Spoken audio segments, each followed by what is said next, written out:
एक दफा का जिक्र है।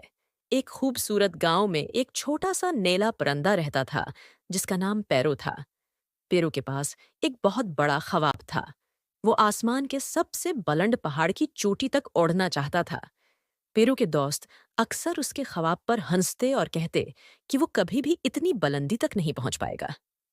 पैरो, तुम एक छोटा परिंदा हो।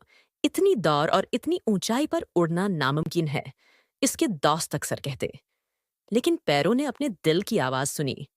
उसने हर रोज अपने आप को याद दिलाया कि ख्वाब बड़े हों या छोटे, अगर दिल में यकीन हो और मेहनत की जाए तो कुछ भी हासिल किया जा सकता है।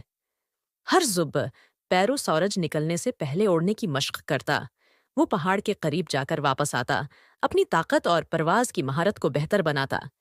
कई महीने गुजर गए, लेकिन पैरो ने हार नहीं मानी।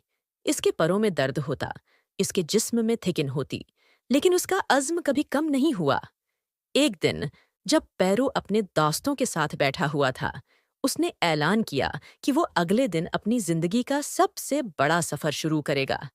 दोस्तों ने उसे फिर से रोका, लेकिन इस बार पैरो की आंखों में एक नया अज़्म था। मैंने बहुत मेहनत की है और मैं अपने ख्वाब को पूरा करने का मौके नहीं गंवाना चाहता। अगर मैं नाकाम भी हो जाऊं तो कम इस गम में ये जानूंगा कि मैंने कोशिश की, पैरो ने कहा। अगली सुबह पैरो ने अपनी परवाज शुरू की।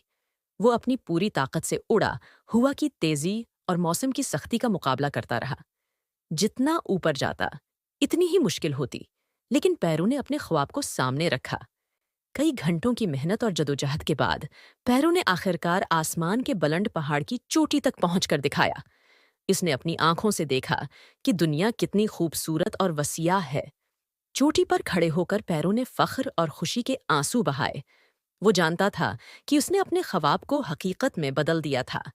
जब पैरो वापस अपने गांव आया तो उसके दोस्तों ने उसकी कामयाबी को देखकर हैरानी और खुशी का इजहार किया। उन्होंने पैरो को उसके अज़्म और मेहनत की वजह से सराहा।